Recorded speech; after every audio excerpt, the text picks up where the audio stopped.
What is up, comic fam, and welcome to the Legion of Comics. I'm Mark, and it's Sunday night. That means this is at week's end. The spoiler-filled look back at this week in comics and so much more. And tonight is a very special episode. We're joined by some amazing creators, and I'm excited to get them in and get talking to them. But before we do that, check this out.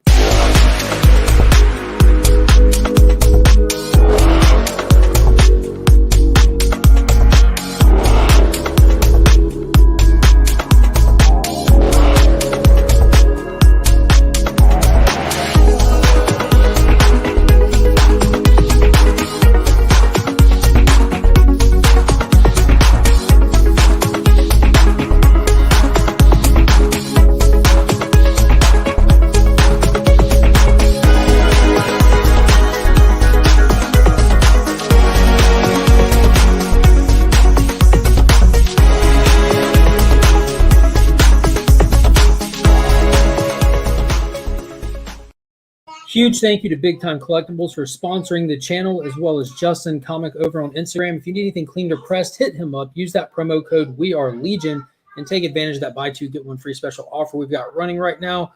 And let's get right into it. Let's bring in the usuals. We've got our main man from Texas. We got new guy Ryan. What is up, brother? What's up? Excited to be here. Excited to be doing this again in a grander fashion this time.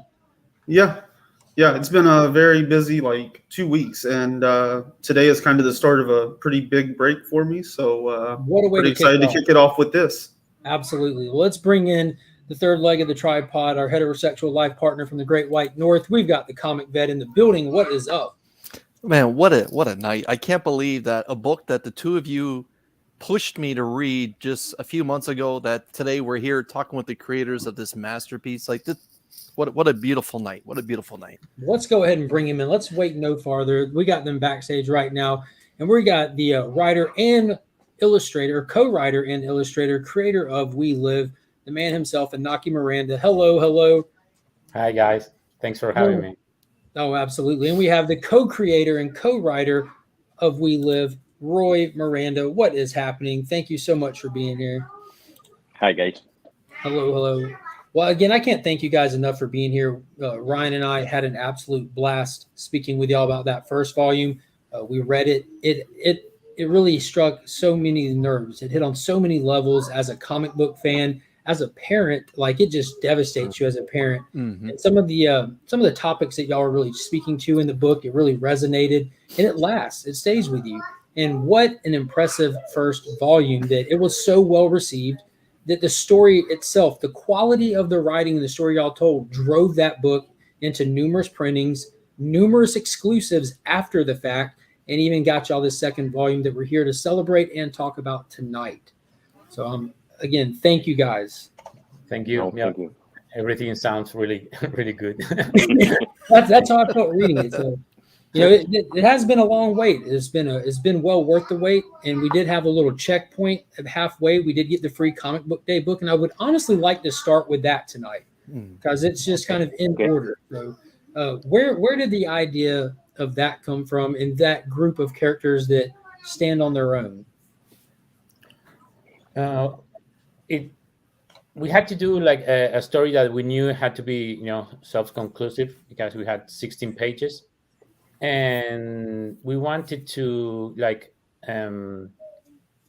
expand the world of We Live and show the life of the Enduros, and we were starting to talk about it with Roy, what story we would like to tell. And the first thing that came to our mind was the film Stand By Me. Yeah, that makes sense. So we thought of putting a little bit more grown-up kids than Talano Toto, and tell an adventure. And the first thing that I remember we thought is, why don't we tell a story of one of the other Palladians? But the story, it just grew. It got so strong that we decided, no, that the story deserved these kids to be, and other kids have their own story, and because it had to end that way. That's why, if at the start it was going to be a Palladian, but it wouldn't have ended that way. Oh my gosh, the ending absolutely devastated me in in an optimistic way though. It's weird how you can take such a dark moment and put so much positive energy behind it with how good of friends they were to really just all band together and like toughen up. They have to be strong in this world that's out to kill them, but they are not going to lose their humanity. Even for their friend, they just let win that victory. You know, it was gut wrenching. I thought it was a wonderful story of humanity and the friendship between young children. My question, guys, about the Free Comic Book Day story, which I think is just wonderful. I know the children of Volume 1 of We Live, Hatala, Hatoto, and Humbo were all based on children that are in and around your family circle. Were the children that are in the Free Comic Book Day story, were any of them or their likenesses based off other children that are in your lives, or was it just purely fiction and that type of creation? Really, yeah, purely fiction. Okay. We grew up in Argentina, and I myself, I remember we were living in a town that was close to the countryside, so we can go fishing any day we wanted. We just took our bikes and go there. So I think that's kind of the life where it came from. You know, we could feel the adventure of those kids going into the wilds. Not the same thing, but it kind of we tried to transmit that feeling of, you know, freedom when you're that young and you just go to have an adventure with your friends. We had touched on it a little bit last time, but you know, we see comic books, they're always trying to do new things, different things, expand on what they can do. Mixed media is always a way to go with that. And we know that Inaki here, you've been doing comic books as far as artwork from 2000 AD over to DC and everything in between, you know. But Roy actually came from a music background, and we see an amazing implementation of music in the first volume, and it's here in the second one as well. Mm-hmm. So maybe if Roy could talk a little bit about how he got into making the book and storytelling as a musician and a musical artist, and then coming over to the visual medium of comic books. A ver, la parte final de la pregunta no la entendí muy bien. ¿Cómo, de dónde surgió que te metieras a narrar en cómics y además en la parte musical? Sí, ok, sí. A ver, creo que no solo en la música, en lo que hago normalmente, me gusta inventar mi historia. Y en tu caso, o sea, con vos conseguí un feeling como para ir creando una historia y vos de alguna manera me llevaste al territorio del cómic para enseñarme cómo plantearlo en ese territorio. Pero en la música o en cualquier otro territorio siempre me invento cosas. Y depende de dónde estoy, hay unos códigos y si no fuese sido, o sea, si no hubiese sido por vos, no lo tendría. He says he's always had this creative mind of creating stories, and even in music, and just creating stories and whatever, you know, the creative mind.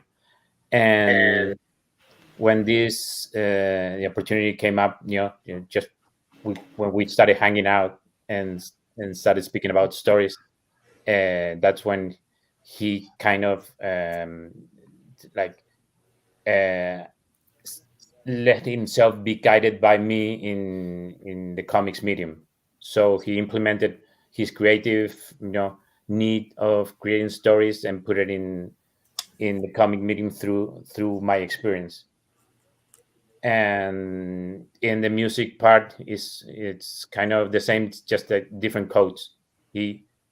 When he writes a song, he's also creating a story. So it's like he had to jump from one code to the comics code. Sorry. Oh, En go la, ahead. mus- Go ahead. en la música también hay una estructura, una duración, tenés tanto tiempo, tenés que entender en qué momento rompe el tema, sube, baja, y el cómic juega un poco con lo mismo, ¿no? Tienes tantas páginas, tenés que saber en qué momento lo que se va contando se va moviendo, cuándo está arriba, cuándo está abajo. O sea, para mí realmente era, o sea, es diferente, pero es aprenderlo. He's saying that in music, in songs, you have also a structure that you have to, play with, because you had lines and rhythm and I don't know what's the word in English, but okay. Well, you have the structure that you have to The time. the timing of the timing. song.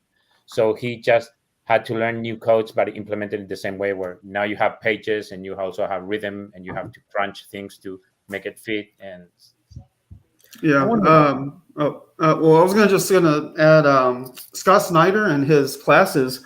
He often talks about like storytelling is fundamentally, it's always the same. If you understand how to tell a story, you can do it in any medium. And so, him coming from comic books, now he's working on screenplays and stuff, and it's very easy to him because he understands the root and the fundamentals of storytelling. So I imagine for Roy it was kind of the same thing. Like you can tell a story in music, now you just got to learn to do it with a different set of tools. yes, I'll respond for it. I wanted to speak on your o sea, creative sí, process. Sí, no tengo muy claro que contestar. Sí, o sea, es que te expandas exactamente en tu eso. proceso creativo. ¿Qué estás diciendo? Sí, la verdad es que con los años he aprendido como herramientas, disciplina, trucos. O sea, que eso lo que me han hecho es como cuando tengo una inspiración creativa, bajarlo rápido ahí. Y cuando trabajamos body shows, mi inspiración creativa la bajo rápido y vos sabés agarrarla y llevarla hacia el cómic. Yeah, he's saying throughout the years, he's used to when he has a creative inspiration, he rapidly, brings it down to a song and to the codes and the structures. He knows how to put it there. And with comics, when he has the same thing, creative inspiration, he throws it out, and usually I get it, and we both go, putting it down in narration for a comic. So he's just adapting to this new medium, but it's more about the creative inspiration and see how to drive it to the story. So I want to take that back a step from that point with your creative inspiration, because while we were waiting on this second volume, y'all were sharing on Instagram photos of you guys together with your kids. You needed to take a breather and really, really like loosen up and just let it all come back to you. Tell us about your process, like of the actual creative process, and what does it mean to get together with your family and your kids and just to really get the ball rolling? How does that work for you guys? Yeah, we speak when the kids are not around. that's important. That's the only way. Yeah, it's difficult to me, not to no, I don't have kids, so it's easy for me to kick them out. Yeah. Baranco, get away from here. Where do you find that you draw a lot of your inspiration from? Like when you're working on something, you just need to stop and like how you shared those photos where y'all went out. It looked like y'all were out looking over the ocean or something. And yeah, like, where do you find a lot of the inspiration for these characters in this world itself? It's about speaking without a pressure. It just when you're just reading a book or seeing a film, and it's like mixing inspirations from outside and also from what you're seeing at the moment, what you're feeling at the moment, and at the same time, getting yourself immersed in the world we live, and start throwing ideas. Okay, from here we need this and this and this. I mean, one thing that we first knew, there had to be a new. It's not about telling a story or just creating the world. We needed something that was important to not to tell, but to recreate an emotion, to really show the human side of something, and see a real struggle. A real struggle was something that we wanted to put again on the table, because we didn't want to just tell a story of a heroic story of superheroes now with Tala and Ototo. We didn't want that. We just There's wanted definitely a lot of struggle. There's a lot of struggle, my man. For those of you that haven't read issue White and Black of Volume 2 yet, the struggle that Hototo and Tala go through through the first volume, that same kind of sinister backdrop is there throughout these two first issues. My question, guys, is when you were finishing up the first volume, basically when Hototo got lifted up, and by the way, that was incredible. That was a very touching moment for me. When he got lifted up and he began his change, we got to see in the background other children that weren't chosen and the 5 that were. Did you guys already know what you were going to be doing in the second volume with Megalopolis 9, or were you just basically trying to finish this story? And if it was received, then, begin that process of volume 2 at that point. We knew where we wanted to go, and we wanted to tell a whole journey, and this was going to be just the beginning of it. Oh, what a beginning! We had like stepping stones that were the end of each season, so we know where we want to go at the end of each season, and that's what drives us from one point to the other. So when we sat this summer to create this season, we knew exactly where we wanted to end, but we had to create the whole way, the path that they're going to go through. I mean, we knew kind of the path, but knowing the path, it's just a small thing. Then you have to really put all the pieces together, and so it works. I think that's the hard part. That in just 5 issues, that was also the hard part. Now, did y'all put the 5-issue limit on the story yourself, or was that something that was set by Aftershock? Yeah, I think it was set by Aftershock, but at the same time, it's like a structure that they are used to, and we just knew it had to be that. Okay. So we're looking at 5 issues for Volume 2 as well, then. Sorry?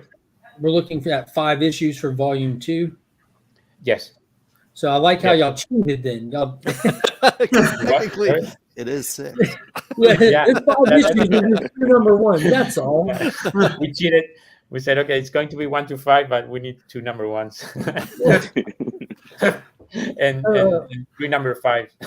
Yeah. Is there going to be 3 number 5? No. Okay. I thought that was quite the coup for the channel. Okay. Yeah. Well, let's just kind of roll into the second volume now. Like we just mentioned, there are 2 issue number 1s. Different, same title of the story, but one is titled Black and one is titled White. And having read both, and I asked you before I read them which one I should read first, and you suggested the Black.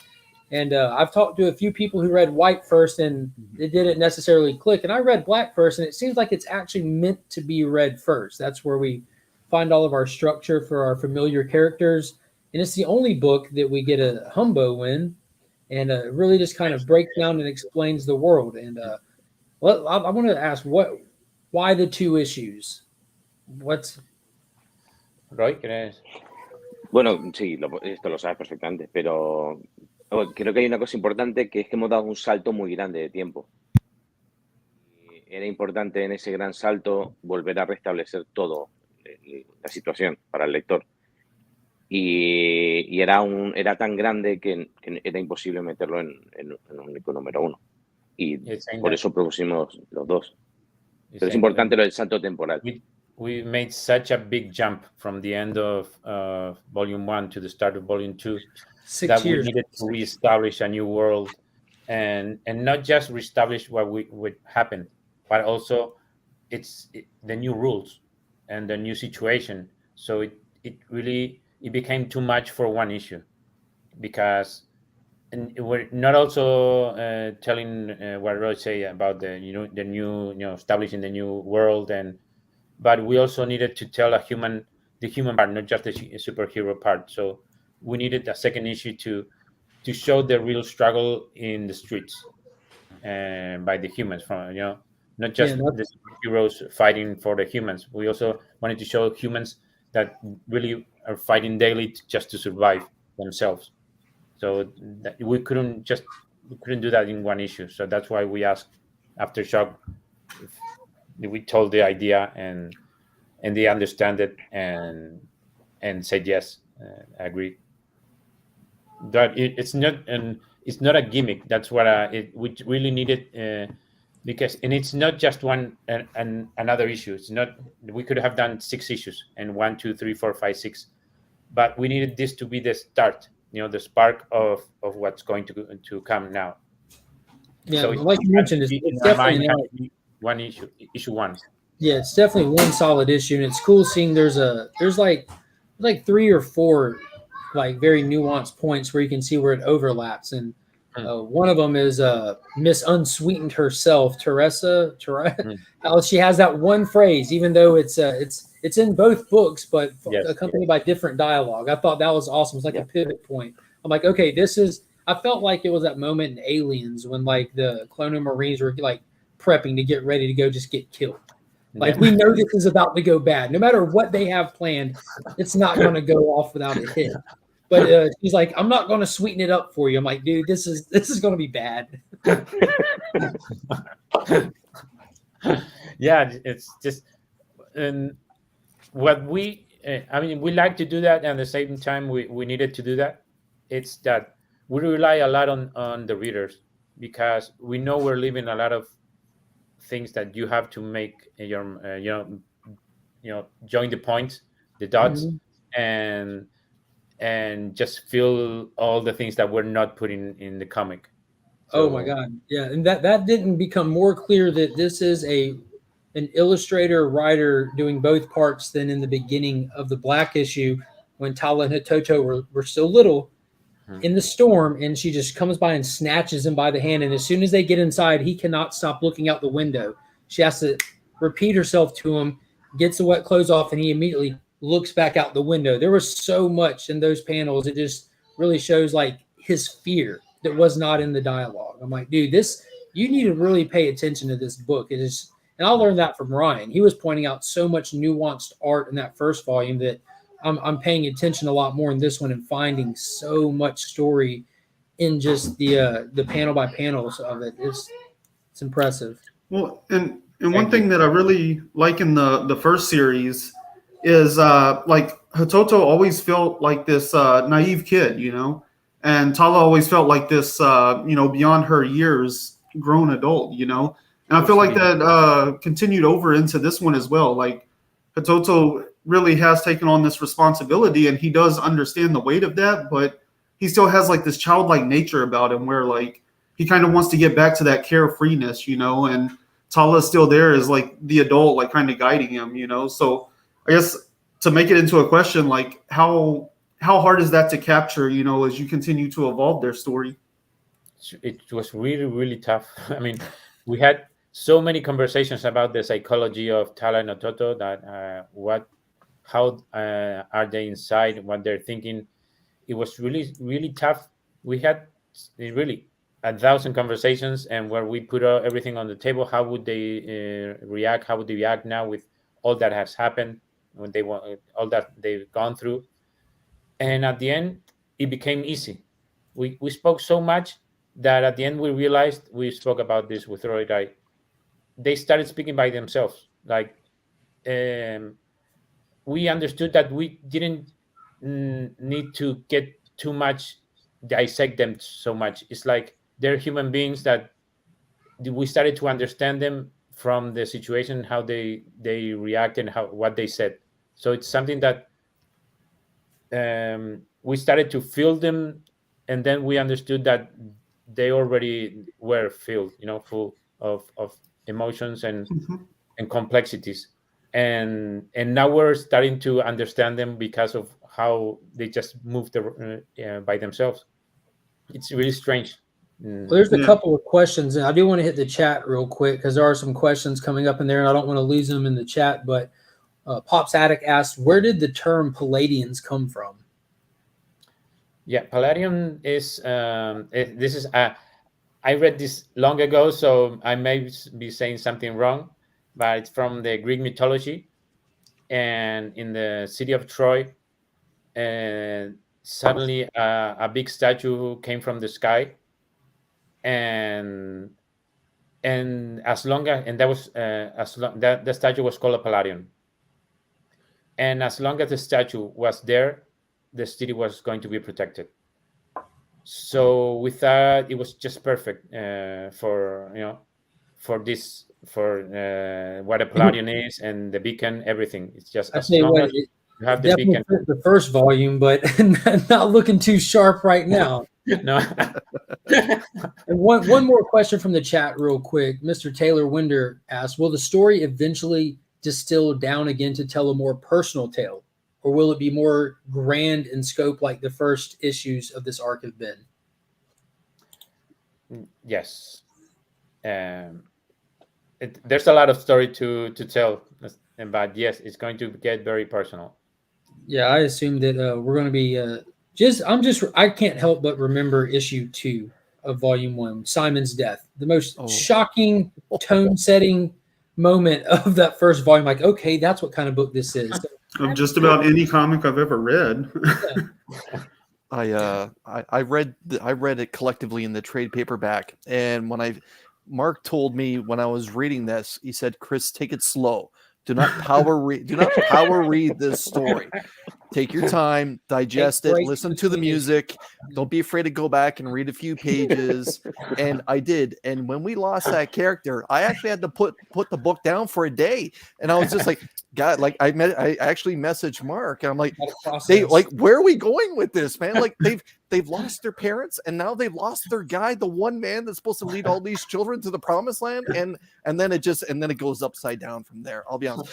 But issue 2 was. Yeah, but my question, guys, is I know that you wanted to do some world building on what's going outside of Megalopolis 9 in the White issue, but I had the moment, I spoke to Mark about it backstage, where we had these 2 soldiers that are walking through outside the shield, and one of them is very nervous and seems to be dragging his feet, and the other one is leading the way.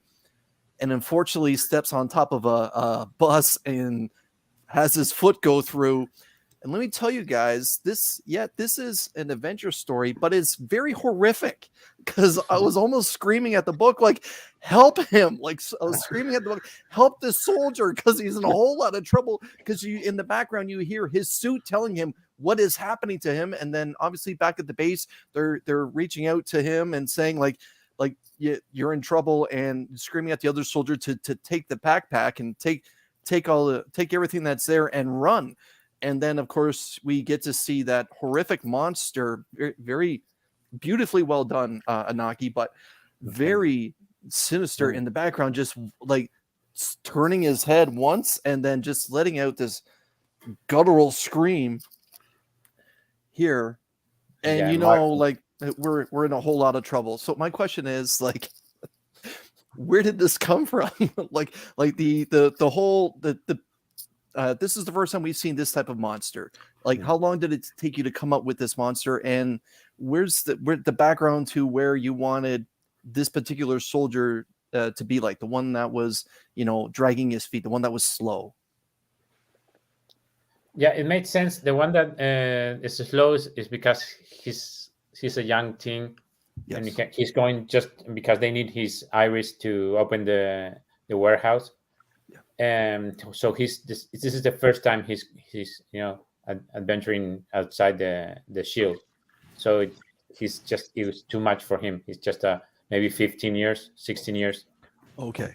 I could only assume that was, and I took that as it had to be like a sheltered, safe living kid. If his family owns this large industrial complex, a food distributor, large gaudy sign on their building. They obviously have money, so he probably doesn't come from like too many physical hardships, you know. Exactly. And then he gets thrown into this, no choice, you're the only person that can do it or we all die, you're coming. I'm like, oh my God, there's so Yes. many layers. Exactly. That's exactly what the character is about. And the monster, it was just, it's the magic of working with Roy together. And it's just when we get into the situation, and I remember I had the image in my mind of just a monster just standing there and suddenly turning his head. I think it was very horrific situation. And from there, we just, it's strange. We just start speaking and come up with ideas, and the ones that work, that's, we just, okay, let's go. That I just really don't remember how it happened. It happened so fast when we were writing, but we knew that monster. We just, one thing apart from the story, we also speak about a lot of the logic of this world and how. So I don't know how we came up with the logic that they needed the suppressor suits, the scout suits, to get it. So that was cool. Them walking. Yeah, that was terrific. Yeah. But there are two different kind of beasts, because the giant is a specific beast that really is the one that senses your heartbeat and everything, not the other beasts. So the giant marks you when he screams at you. He marks you, and once you're marked, the other beasts know where you are and they go after you. So that's why you had. Oh, sorry. That's why you had that color show up on him afterwards. Okay. Yeah. Yeah, he didn't even fight it at that moment. You didn't see him screaming. Don't even hear nothing. It's just like, bye. That's it. And everybody knows that. So you can't fight the beasts. So forget it. Because also one thing that it's not in there, but those suits are prototypes. They're not really that safe. Okay. I mean, I know we didn't put it in there, but we know them. We know that with Roy, that those are prototype suits that had to be made, rapidly. So really, we're not that safe. So to the world building in this issue, there was a lot to be done. Like was mentioned, there is a time jump between Volume 1 and this one of 6 years. We've had 6 years of the Palladians operating, and they were not the immediate saviors that you might assume from the first volume. And we get all kinds of cool information about them. The fact that they're very limited. They're on a leash. They have to stay at a certain proximity to the beacons. They have to recharge. They're steadily losing power, recharging slower, and there's a lot to them. Like, you want to talk about any of that, like the creation of them, some of the things that we've seen so far, what we can expect to see, and like there's a lot of cool stuff. Like the fact that they play video games while they're recharging still. That they knew that they had to do something or they'd go crazy. And the fact that it was Humbo that made it. We need more Humbo. Where's Humbo? That's too many questions. Just give us all the answers. Just start at issue 5. Just tell us what happens. Right, it is. Sé la de dónde está Jumbo, pero de las anteriores que no entendí, eran demasiadas preguntas. Okay, una de las preguntas de los Palladians, de cómo está el status quo, que tienen que recargarse y no pueden irse muy lejos de la ciudad, y que cómo surgió, que expliquemos un poco cómo surgió todo esto de la lógica que hay detrás de los Palladians. Fue cuando empezamos a construir toda la lógica de las energías. No, es que es mucho lo que habría que explicar. O sea, hay tanto que no se cuenta en los cómics y que hemos creado, pero todo empezó por entender la lógica de dónde surgían, o sea, qué les dotaba a sus poderes de poder, ¿no? Y de ahí surgió la idea de las energías cinemáticas y yo creo que a partir de ahí fue como empezamos a construir toda la lógica, encontramos el conflicto y atamos la lógica de las energías del faro al conflicto.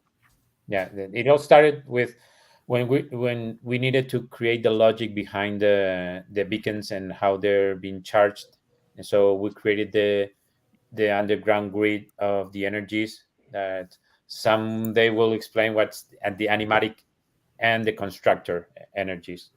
They both work together. And when we had that logic created, then we tied the Palladians to the beacon and to the logic of that energy. So that's exactly the punch. Yeah. I thought that was such a cool little name for it. I don't know why. It gave me Pacific Rim vibes immediately. I think because we're in a world with monsters. I'm like, the punch, the drift. Like, this is it sounds cool. That the super drift also that we will explain. I mean, the super drift is something very important that it still needs to be told what's the super drift about. So it's all tied together to the energies and everything. So and we had that logic created with the Palladians, then we used that to create the tension in this story of the second volume. So there's a weakness there, no? So we knew we had a weakness to use for the Palladians because if they need to be recharged, there's something that can happen there. So that's when it all we said, okay, we have something there that we can explode. And Humbo with that, it just that Humbo will be the only one, the genius, that would create a video game just for the friends to to play while they're recharging. I mean, that's specifically just made for them. Yeah. I definitely am intrigued. I want to see more of him. You will. Mark had kind of touched on it with his question. So at the end of the first issue, we see them, we see like this galactic council, basically like, we can't really step in here, but what we can do is give them the ability to save their own world. And I think that's beautiful storytelling in the sense that like you basically set it up for us to go into this volume assuming that everything's going to be like better and awesome. And like we get here and it's like, boom, oh no, like it's not as perfect as we were expecting. But the real question I want to ask about that, because we know that y'all like kind of already knew like what the second arc was, and then working from there, how are you going to tell a good origin story for it all?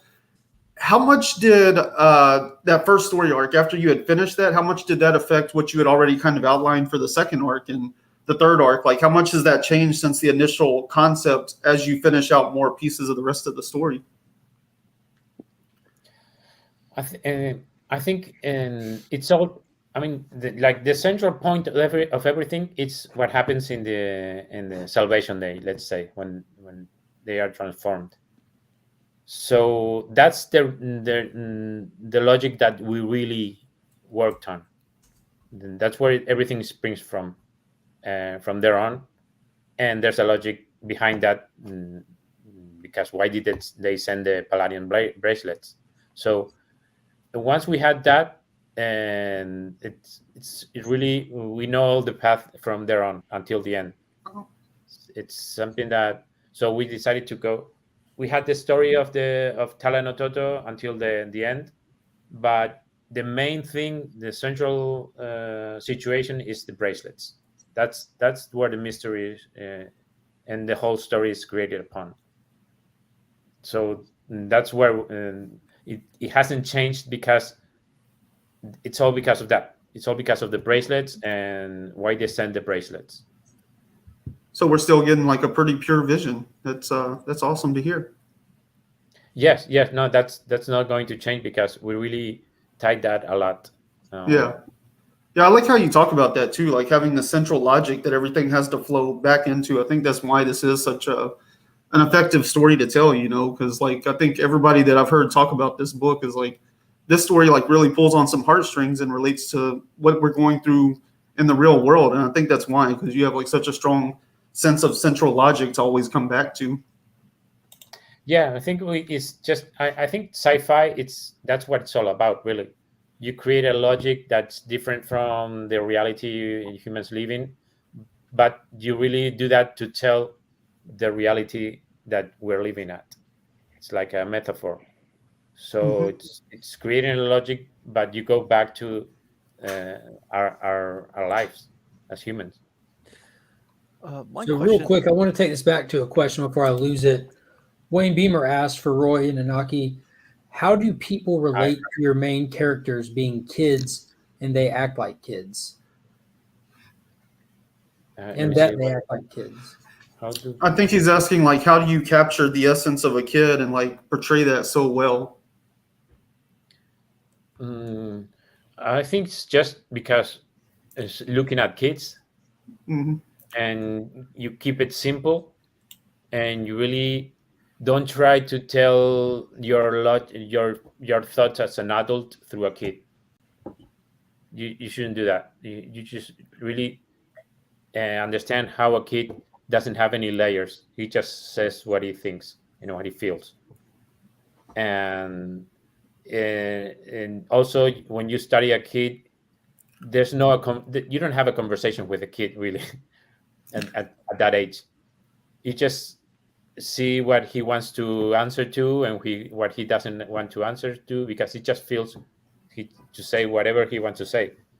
And I mean, I don't have kids myself.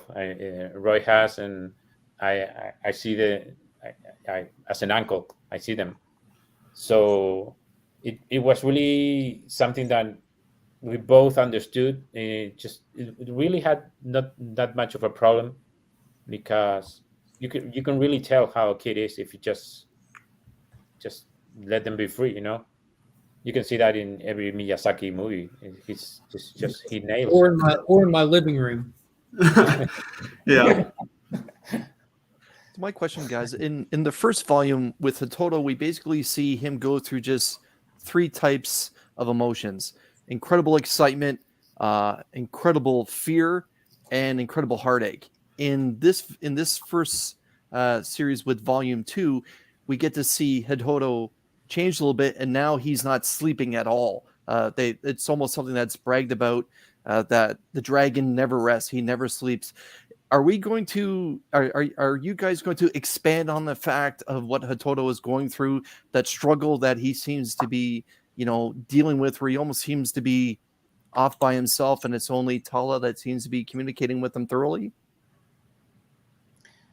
Roy, ¿querés? No entendí la parte final. Y vamos a expandir y a hablar más sobre la psicología de Hototo, de cómo está llevando sí, todo esto. Sí. Supongo la respuesta es sí, pero no es tan fácil como un sí, ¿no? Creo que sí que tenemos claro en este arco dónde va, qué es lo que va a sentir o hacia dónde va emocionalmente Hototo al final. Y lo que va a pasar de camino es algo que no sé explicar, ¿no? Pero que se va a entender lo que le va a ocurrir cuando lleguemos al final. Yeah, she's saying that we know exactly the journey, the emotional journey that Hototo is going to feel from the start of this volume to the end of this volume. Okay. So it's not an easy answer, because it's something that we'll mostly have to almost understand him through what we see happening in the story. Okay. I think you're going to absorb his real emotions and where he's at psychologically when you reach the end of this volume. Okay. So they're in the chat right now, and there's somebody there that I follow closely. List Eman is a good friend of mine. But the on the podcast with them. You've been on there with them a few times. But I thought I just seen a question from him. No, I'm about to pull them up. Nope. Nobody was talking about kids. It's the one under it. So Pocan Joe under it here. Yeah, they had a question, and I can't read it. Okay. Right. Bien. Roy's got this one. Have no fear. The answer is muchas gracias. She's just telling us nice things. He says, I believe you do a great job with this, telling this story. So thank you. We got one more question here from Ashton. What books do you guys read in your downtime, or creators that you like to follow? Do y'all have downtime? Yeah, I honestly, lately I have no time to read but the last thing I read was a Richard Mason novel. We both read it, and I Am Legend.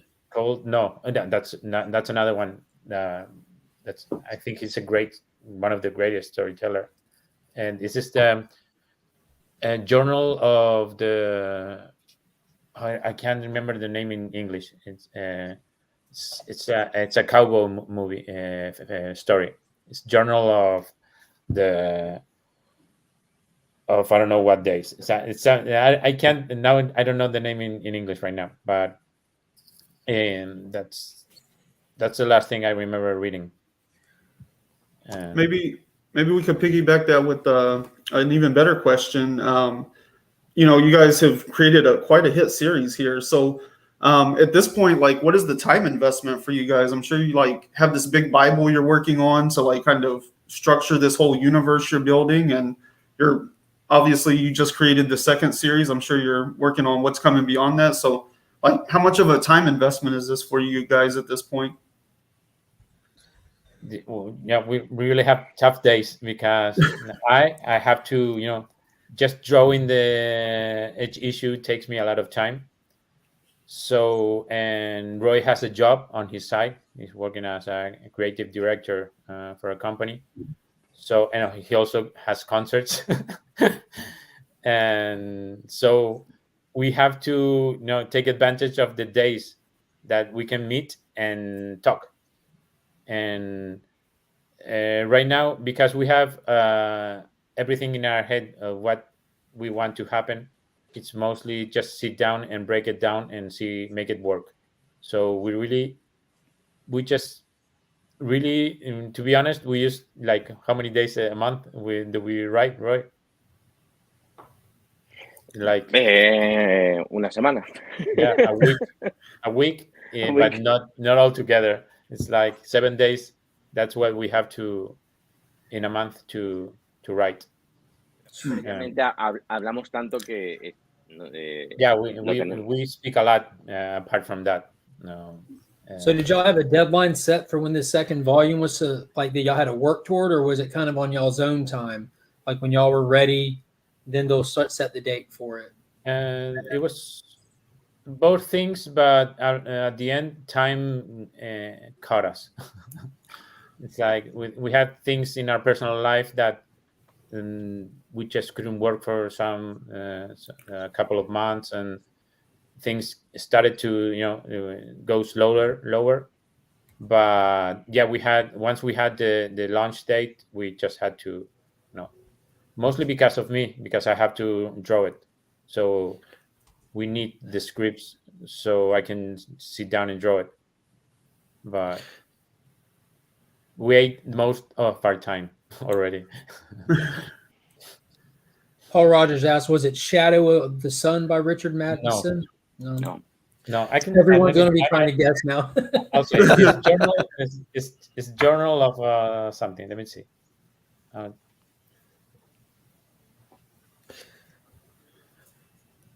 So while we're waiting, go ahead, Chris. I was going to say, my next question, while you're looking that up, is, so we know that there was a pause between Volume 1 and now Volume 2, which was released last Wednesday.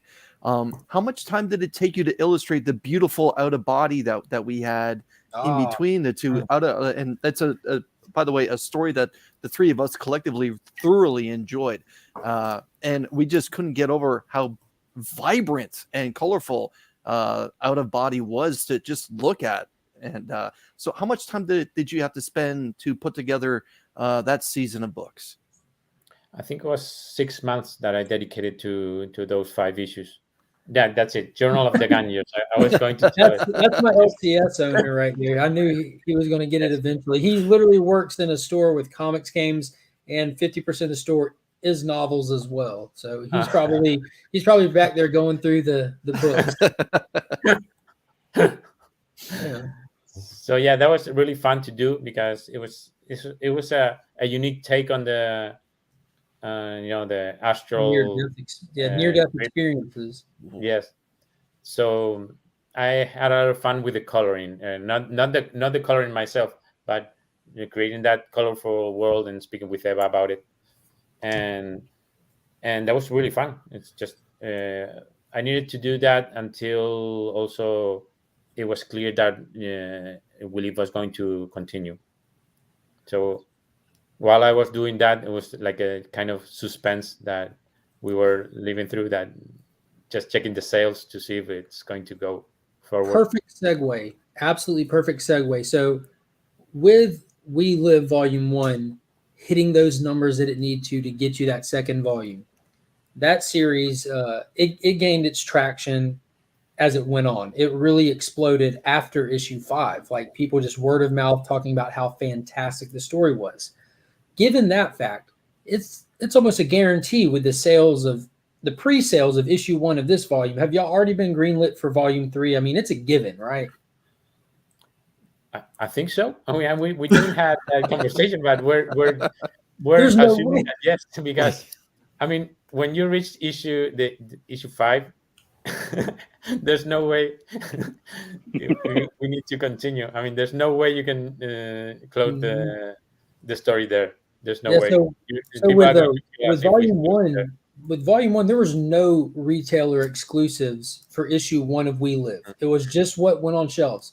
Fast forward to volume 2, it's everywhere. Metal variants at conventions, chases, people buying stuff on eBay, on whatnot, everywhere. And all of the retailer exclusives pre-selling beforehand, as well as going back and making covers and paying money to do second, third, fourth, fifth print versions of their own. So when do you think volume 3 will be expected?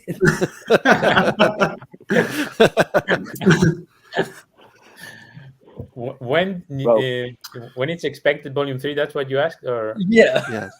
Or if you just want to tell us like when to expect volume 5, and we can work back from there. Yeah, we'll start with more back. So I mean, what we know, Roy and I, that we want just a little some gap between volume 2 and volume 3 because of how it ends. We need you can't just jump to the next month and continue that story. You need to you're going to have some time just for the readers, not for ourselves, because we think we're going to need a gap of just absorbing what happened and waiting for what's going to happen from there on.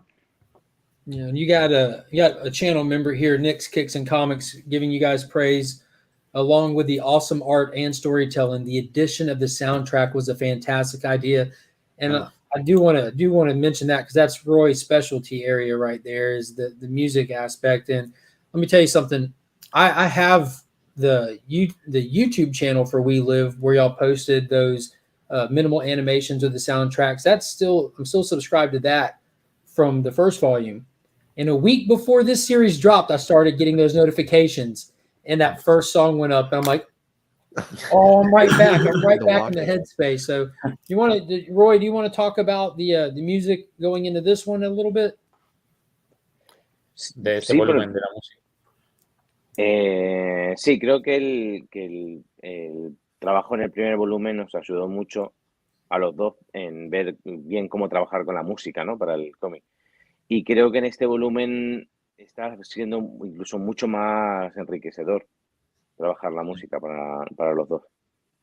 Yeah, I think he's saying that in the first volume we both learned, how to use the music and how to incorporate it, and with that experience, starting volume 2, it was a lot more enriching. Is that a word? Yeah. Yes.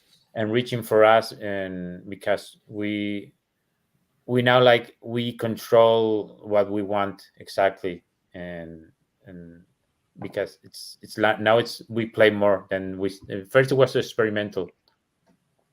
Y en tu caso te está ayudando mucho en pensar mucho mejor las escenas con la música. Yeah, and in my case, it's helping me a lot to bring the scenes to visual, because now we have the music before I get to draw it. and the coloring and everything. It's just now The timing. yes. When y'all are making these songs or preparing these songs, do you know where in the book you want to put them first, or do you get the songs and then find somewhere to stick them? Because in the finale to Black, when we get to that final point of desperation and everyone's loading up on what has got to be nearly a suicide mission, you hit that QR code and it just plays you out into despair. I'm like, oh my God. Very haunting. Yeah. Yes. Yeah, because one thing that we talked about that we wanted to use the music for is creating a journey from one point. We get you in one point of the story, and we throw you in another. Suddenly, you're in another emotional point, even though it's like a voyage, inside voyage of feelings. That there's a contrast between what the music is making you feel and what's happening on the page. For example, in the Black issue, it's a moment of such despair, but suddenly you're thrown when the music and you're in the last page, you're feeling heroic again, and like we're going to put everything on that we can, and we're going to make it. It's like it's going to be tough, but you're writing thinking you're going to make it, even though there's a part of you that thinks we're not going to make it. And that's something that only the music allows you to play with. Question for Roy from a channel member, Paul Rogers. How many instruments do you play? Ninguno.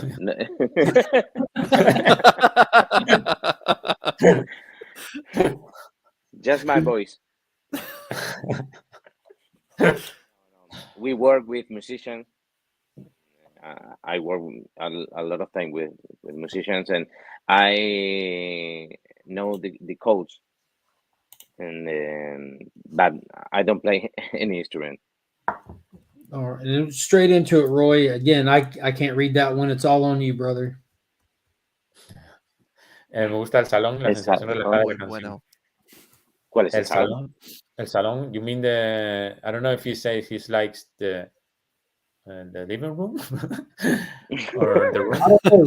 I've never heard Joe speak Spanish, so I don't. This is mind blowing. He says he likes the relaxed sensation of the song, and that it works very well with the tone of the story. Thank you. He said the lounge.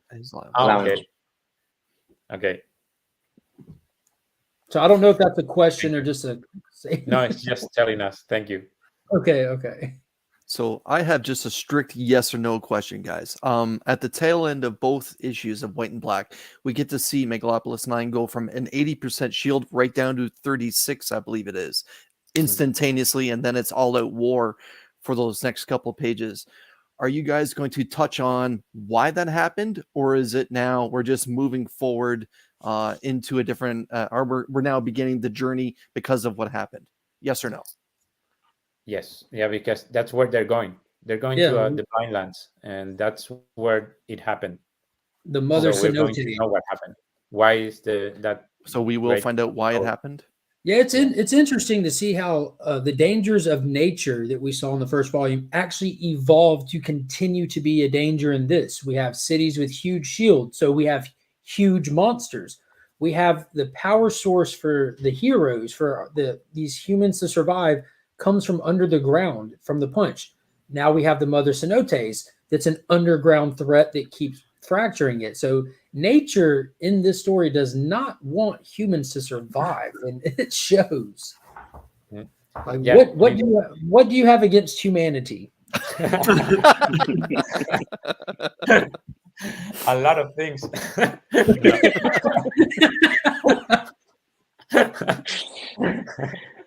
Here's a good question from Entropy and Comics. So it just says if, so you can answer based on if your story went into production, could you see your story told live action or an animation? And see, there's that laugh. I'm going to answer with both. Okay, nice cop out. I'll accept it. I said I see it. I'm not saying that.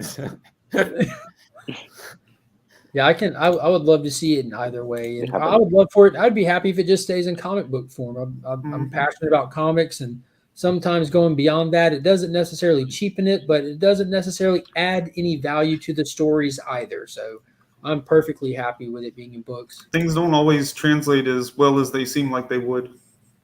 Yeah, I guess it depends on the sensibility that the team doing that has. Eman said that Eman from the C-List Villains podcast said he's going to Cancun this summer. He loves their snow days. Now he's scared to jump in. Thanks a lot. Well, yeah, that just hit us when with you the read NDA. issue 2, maybe you're not that scared. Did y'all have a bad experience? Just he needs to read issue 2, and then he'll just jump right into it. All right, so yeah, real quick. So we didn't really talk about like what to expect. What are some things that we the readers can expect, we can look out for? We haven't really highlighted any of the Palladians except for that 2-page splash really in the black issue where we saw the big dude.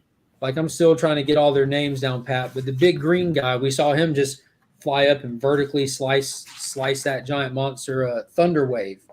So, and then the second series, Zodiac made the cover. So structurally, is this story kind of going to be like the first volume where it just tells a linear story, or is it going to be like spotlighting different characters, like a character profile per issue? It's going to be a linear story mainly, right? Perfect. Sí, pero hay dos caminos. Oh, yeah, No? yeah. I mean, it's going to be a linear story with 2 linear stories. Yeah, well, that makes sense because we have 2 separate parties. Right. Yeah. You have Nesbo, General Nesbo, with his caravan going one way. They're dead. They're so dead. Did y'all ever see that movie The Day After Tomorrow where the world froze over? Yeah. Do y'all remember? And there's that one group of people that they were hunkered down, like, we have to get out of here. And they were warning them, don't go out there, the storm will kill you. And they didn't listen. And they got their caravan together, they got wrapped up, and they went out there and died immediately. Like, that's what I feel like Nesbo's doing. He's got some vehicles. He's got a couple of mechs. We already saw the mechs get destroyed. Tala's mech, just like that, just like that. So I fear the worst for them. I've already written them off. They can go hang out with Simon. They're done. I'm just going to say follow Nesbo because there's something there. Maybe he's the survivalist Simon wished he was. We'll see. But we are rounding off the top of the hour, and like I talked about, I don't want to keep you guys all night. I do want to say thank you for all kinds of cool stuff to y'all and Aftershock. These are awesome. These are super cool. And seeing them in the story, seeing them in the white issue, and seeing that there's more cards, and seeing them open the amulet, that was such a sweet touch. Like, to have held these before I read it, looked at them like, oh, they got stats on them. That's so creative. Then to look in the story and like, oh, now it's just kind of a sore spot because these were a false sign of hope for these characters and stuff. But there's so many layers to this book. I'm just loving it to death. But real quick, I do have to ask you guys, who's your favorite Palladian? I'm going to go Zodiac. with Toto. You Roy Zodiac. The right? dragon. Yeah, that little kid's got it. There's something about him. He's just special. Well, I don't know if you guys saw it or not, but to celebrate the return of We Live and as appreciation to your awesome body of work that I've just enjoyed to death, I have an extra Volume 1 trade paperback. I've got an extra copy of We Live white and black #1, as well as the B covers, as well as the 1:15 ratios. And I'm going to be giving these away tonight, right now, to somebody in the chat. So if you're in the chat, and this goes for Ryan and Chris as well, I'm sorry, Inaki and Rory, y'all are not allowed to win. Y'all should have your own copies. But everybody in the chat, just put the hashtag We Live And in just a minute or two here, as we get ready to say our goodbyes, I'll give it a few minutes for everyone to get it in there. I'm going to just run a generator, and it'll pull a winner out of the live chat. And we'll get you everything you need to be able to read and get caught up to current. And you should have it in your possession before issue 2 drops. So, again, thank you guys for coming. Ryan, Chris, y'all have any final thoughts? Anything that we didn't cover that you want to cover? I think like the one question I would like to know, like from you guys as creators, is like, you know, it seems like you always believed in this story, but obviously the response was incredible. Is it what y'all expected? Did it do better than y'all expect? Like, how's it affected your life and this story, and how you feel about this project with the way that people responded to it? It's a strange, myself, it's a strange feeling, because when we had the story, I felt that we had something very special. I have to admit that, because it's like I knew that what we had in our hands, that we had, if we do it right, we had something very unique to tell. Because also I also think visually, and I imagine the whole thing visually, and I say, wow, we have something really visual, and at the same time with you know, a deepness to it in the story, and a complexity and entertaining. It was like we put all our the things that we liked in one story, and it worked. So on one side, I knew there was something special there, and on the other side, you're always nervous because you don't know how it's going to be received. Because if you do one thing wrong, you can just totally, you know, screw it. So it was like very tense for me also, that just to try to all the pieces, that there was no mistakes, at least that I could handle, and just hope for that. It's strange, because it's what you hope is that what you're feeling when you're creating it, you feel that it's real, and at the same time you hope for the readers to get to feel that same exact sensation. So that's what I felt when we started doing this. So it's a mix. Roy? Sí, lo que dijiste exactamente igual, pero creo que también hay una parte de lo que es difícil es proteger la confianza. O sea, sabemos muy bien lo que queremos contar y creemos que es muy bueno, pero tienen que confiar. Tienen que hacer un salto de fe y dejarse llevar por la historia. El lector, decís. Sí. Nosotros.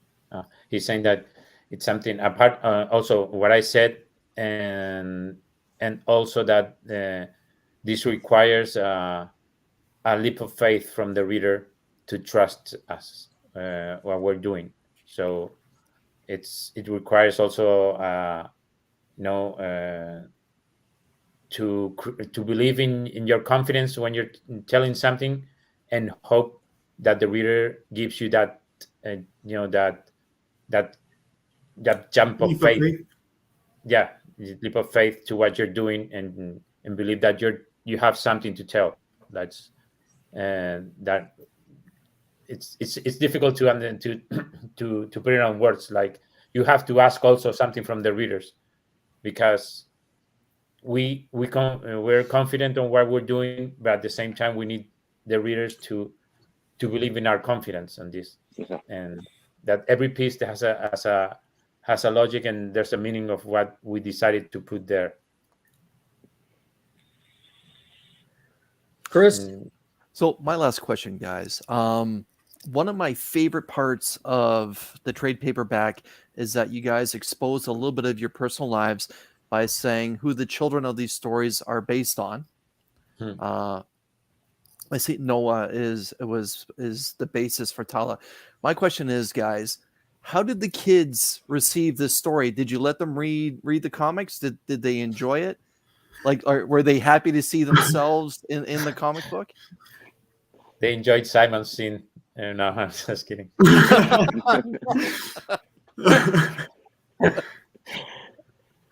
creo que sí, ¿no? Tanto Noah como Jaime sí que han disfrutado sea, sí que lo están viviendo como algo increíble.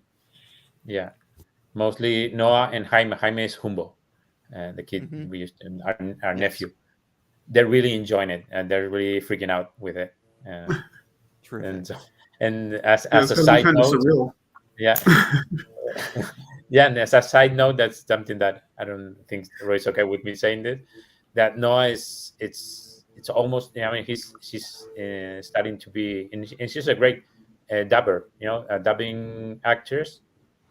So we believe someday she will be able to do the voice of Tala here in Spain. Terrific.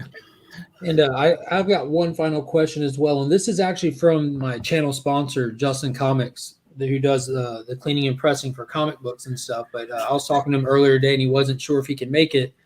But he said he wanted to know, in y'all's opinion, what's the best way to slowly get started as a new young writer and get your work into professional hands? It's tough because what I learned is that it's just there's no way. Everything is good for everybody.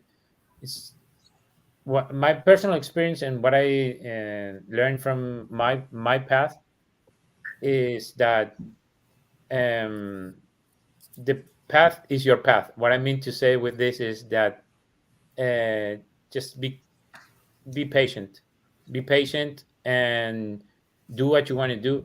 Even if, I mean, for example, my path was trying to do creator round here in Spain or I remember in UK, just and seeing that I couldn't live in that exact moment from that. So then I jumped to like more than a decade working for hire, for DC Comics 2000 AD. And that for me was such a learning experience that I know that I learned a lot of storytelling in those 10 years. So for me, it was I feel that I had to do that path to be able to reach a level where I'm more confident now with what I want to tell. I don't think I would have been able to tell We Live 10 years ago. It would have been another story. So it's just feel what you need to feel and do what you need to do every time, but don't think that no step is a wrong step. What I mean, even if you wanted to, right now you need to put a book out, or you want to work with Marvel or DC, and even if that doesn't happen now, you just keep on going and doing and whatever you need to do, because if you keep on doing it, you will do what you want. That's what if you really want to do something, you will do it. There's no correct way to get there. Well, I'm super glad that you waited that decade. Yes. Was there anything else that you guys wanted to say or put out there or let people know or anything other than to buy your book? Buy it. Yes. Buy our book.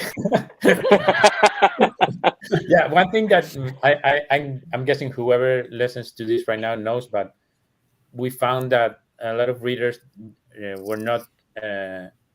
know that they had to read black and white as two distinct stories.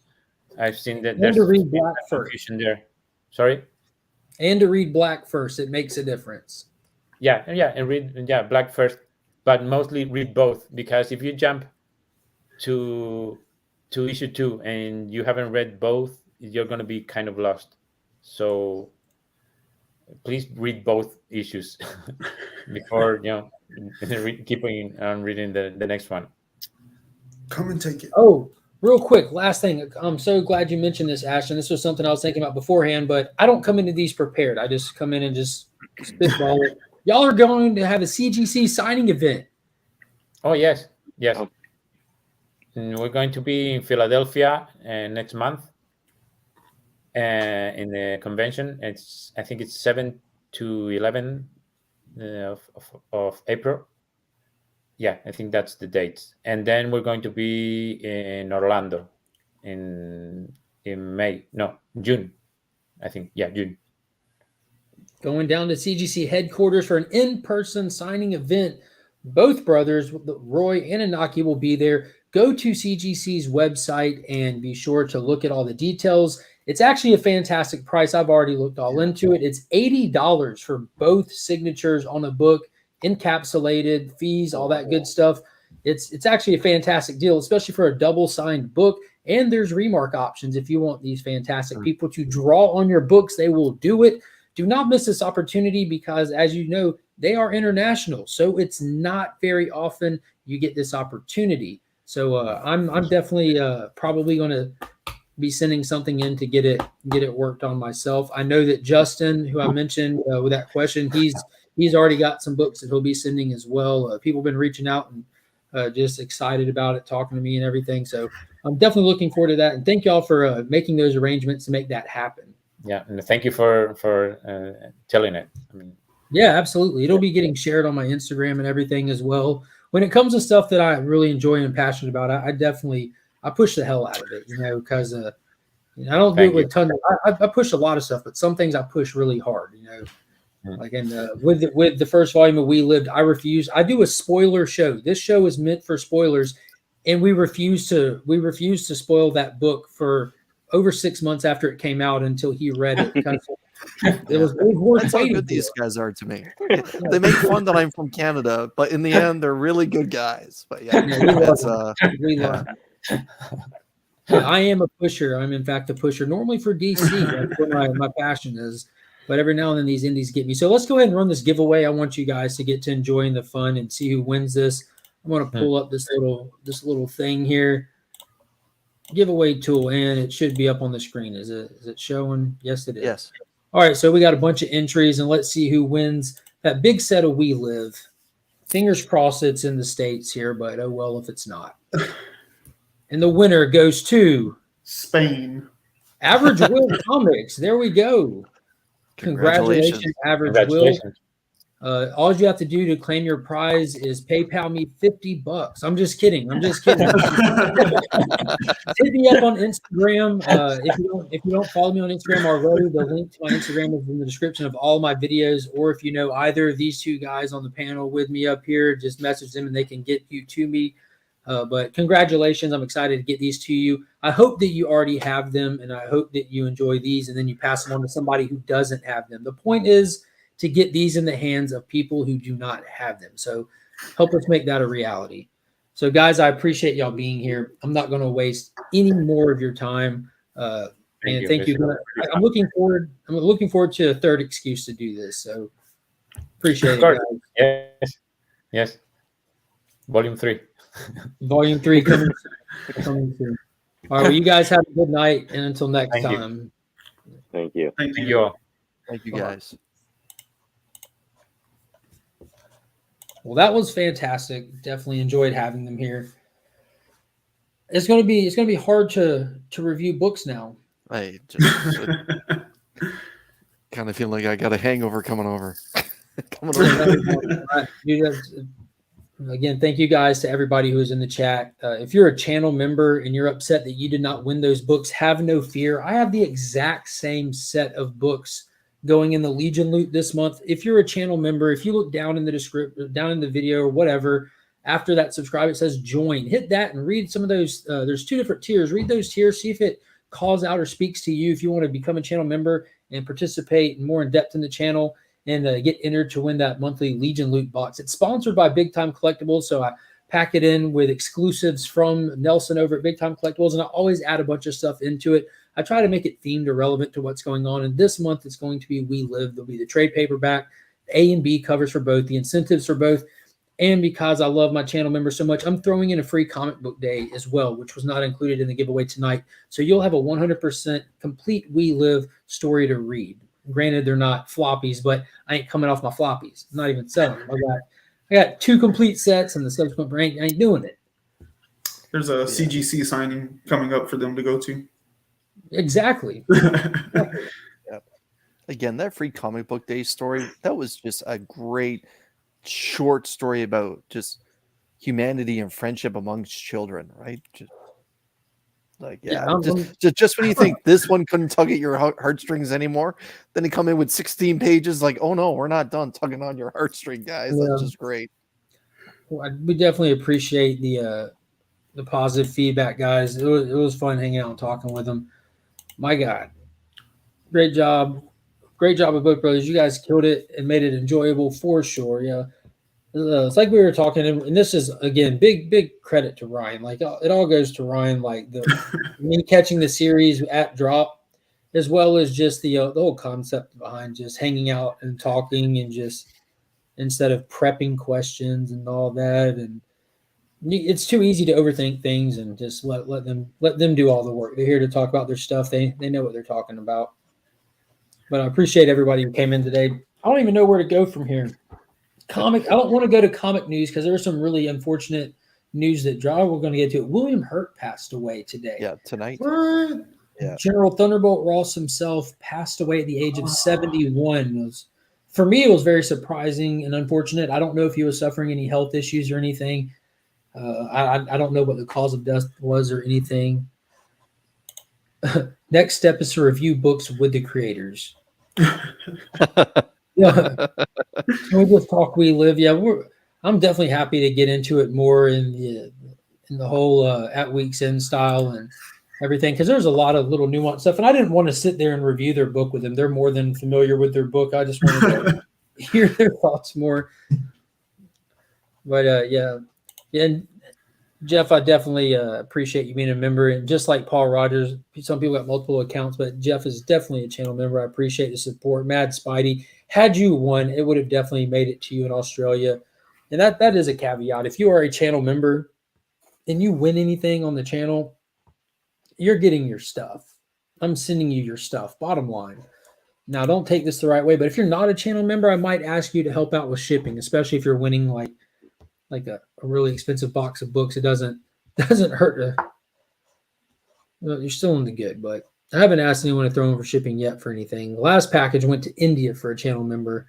It was an expensive shipment, but I included all kinds of stuff instead of just the welcome packet. I threw books, including a We Live Volume 1 trade paperback, all kinds of good stuff. Yeah, Razor Ramon is on life support. Yeah, I saw that he suffered an accident. Scott Hall, yeah. And I didn't open the article and see what happened. Oh, Kyle saw the Batman movie today. He loved it. Awesome. Or he said it was great, fantastic. I'm glad you got a chance to finally see it, brother. Dude, yeah. Phew. So last week's episode about Weeks In was the Batman spoiler hangout, and then this week we had them on. So there's really been a lot that a lot glossed over, a lot of stuff, a lot of new books. But there is one that I want to bring up. Did anybody read The Punisher? This was actually really good. This was badass. Like, this was tough as nails. Did you read it, Chris? I went through it. So yeah, let me just. Well, this is a Jason Aaron book, right? Yeah. So this is the one that was causing all the ripples out there in the interwebs because they solicited it as they're changing Punisher's logo, and of course with everything in the media, and it's kind of a controversial logo. It's a topic of conversation. A lot of people have some really strong feeling and opinions about it, and they thought that Marvel was making this push to woke the Punisher by changing his logo, but it doesn't seem like that's the case at all based off this first issue, which the people that have or kind of been in comics for a little bit longer, and I mean, you saw the counterpoint that, guys, it's just for the story. It's for the context of this story. Don't expect this to be a permanent change. But that looks like exactly what it is. It's just for the context of the story. And that's the first big page splash of him with the logo. And the interiors are awesome. I noticed there was 2 different artists on it, but the one that has that more painted vibe, I absolutely love that. We got Phantom Cave reviews in here. What is going on, my man? You saw the Batman movie as well. I just thought of that and thought it would be funny. Well, I'm about to go 2 to 3 weeks behind in reading, so I'm going to get out of here. Yeah, this is, if you were behind in your reading, this might not be the safest place to be at the moment, unless you don't care. Oh no, I worked on Scott Hall's property one summer. He was so cool to us. He said, and Jeff said that another celebrity died in the past couple of days. He forgot who it was, but it was, love the Punisher. Tomorrow Cinemas, another channel member. What is going on, Manny? Yeah, it was surprisingly good. It was dynamic. It was fast paced. It was through and through Frank Castle, just with a little spin since he was selected. What is the ninja organization? Is it the Hand? Is that who we're dealing with here? Yeah, that's from what I understood. It was the Hand. So for some reason, the Hand, they haven't gotten into why, has selected him as their new leader without his permission. And they just show up at his house with tons of ninjas just trying to kill him. And the fact that he survives it proves to this lady who's like almost like a mother figure to the Hand in the leadership position that he is worthy to lead this organization. And we don't see him, like, it's just kind of giving us like current events and flashback, and it looks like it's kind of moving at the same pace forward. So there's a lot of holes to fill in, but it was really cool. It was super tough. Yeah, it's 2 number ones that they've done very well with franchise type characters in the last couple of weeks. The first being Ghost Rider. I know you and I really enjoyed the return of Ghost Rider, Johnny Blaze, and the return of Frank Castle here. Like, this is not a young kid's book. No, there's gratuitous violence all the way through. Yeah, there's a parental advisory. Oh, there is. Look, Marvel made sure to make it perfectly clear. Do you see it right there? What? Can you read it? Yeah. This is perfectly visible. But it says parental advisory in miniature letters. But the artwork is great. Again, it's just we see Frank starting the story in Greece, and there's a nice homage 2 or 3 pages into the Punisher throughout the years, different artists' takes on him, and it doesn't go upside down. It's just him being a one-man army that he is, and no need to dial it back with Frank Castle because he pulls no punches. And that's what happens for this first 2/3 of this story, is tying in after what happens with the events of Greece, and then in with the ninjas and the Hand. Yeah, it's again the return of the Punisher. It's been a long time coming, and I know he has almost like a cult-like following when it comes to readers.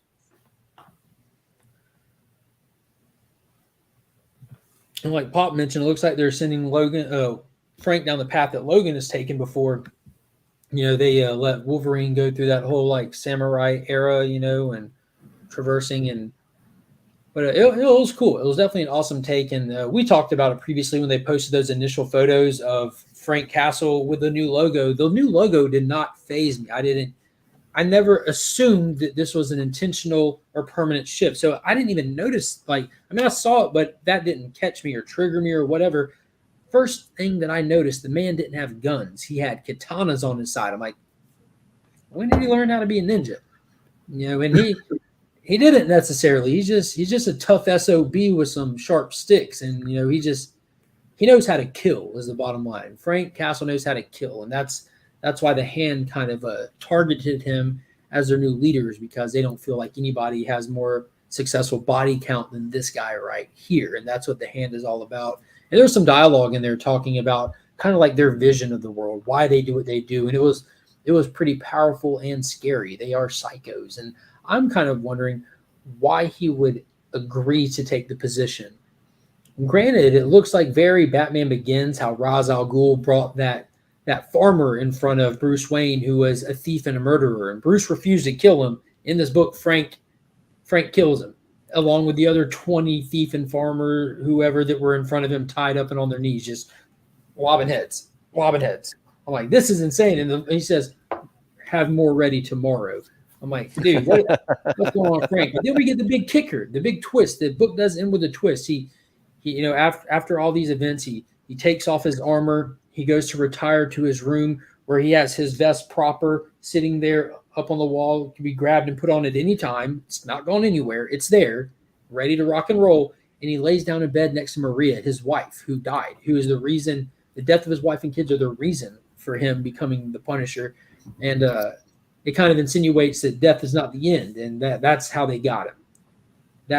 So there's a huge mystery of how Maria is alive.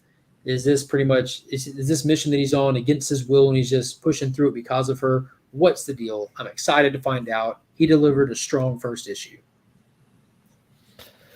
Yeah, well said. Again, that's the return of 2 franchisable characters. That's been well done. We'll see where it goes from here. Ryan, were you able to get any reads in the last 2 weeks? I think I read some stuff last week. Trying to remember what came out last week. Definitely haven't read anything this week though. I'm going to start getting over the top upset about every outfit change in comics.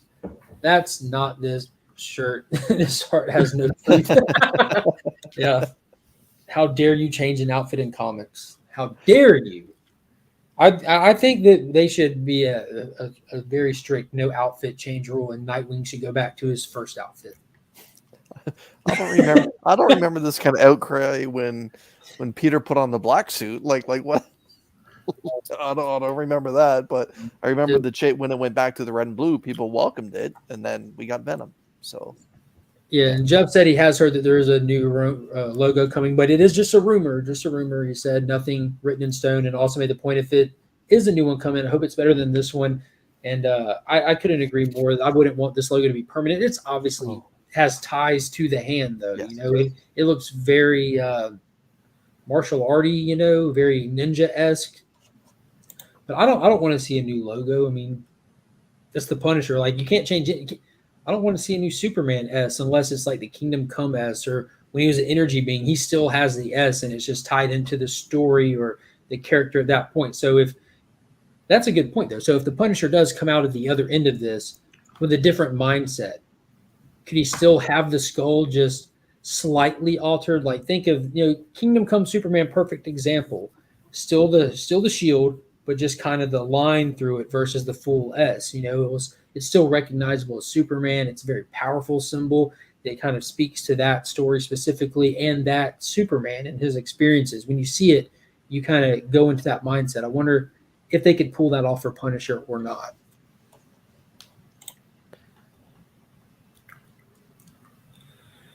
yeah, we'll see. Like I mentioned, I know Punisher has like a cult-like following when it comes to his storytelling, and we'll see.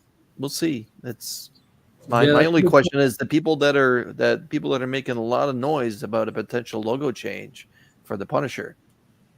Do you read his comic books? Can you say what his first appearance was in? Can you say like back it up, back it up that you're a real Punisher fan before you start just hopping in with the masses? Because I don't know if there's that. I don't know if you can type that much on Twitter. Yeah. Chris. How many characters do we get? Yeah. Yeah. What spectacular Spider-Man issue did he premiere in? Which one was that again? And Spectacular. Then you'll know who the real fans are. And then those are the ones you can be like, okay, now tell me why you don't like this logo. Yeah. Take it easy, Mad Spidey. Ryan, what you got, my man? Nothing at the moment. I Not. don't guess I read anything last week either, so I got a lot of reading to do. You have some good catching up to do. Check out Nightwing, Department of Truth, Nightwing, and Superman, Son of Kal-El dropped this week, which was the second part of that Nightwing story. There is a couple of moments in it that just really steal the show, man. You know, you have them; they're kind of just playing into the history of the dynamic of Nightwing to Superman, and they're giving us this upscaling. Like, Nightwing has been like such a great measuring stick for growth of character in comic books. You know, we watch him go from the Boy Wonder to Nightwing, the Teen Titan, and then kind of grow up from there. You know, there's even issues of the Teen Titans when he's out in public and just regular citizens like, that's not a boy, that's a man. You know, they're actually noticing because they've never seen him in person, just on the TV or whatever. And now we have him steadily moving into a mentor role. And again, people are crying, he's a mentor this. And I'm like, dude, he's earned it. My man has earned it. This is the character to do it with. He's your growth measurement stick here, and he does it beautifully with Jonathan. Beautifully. And there's this amazing moment where there's these overpowered villains we find out from Bendix that was sent and they're knocking off metas.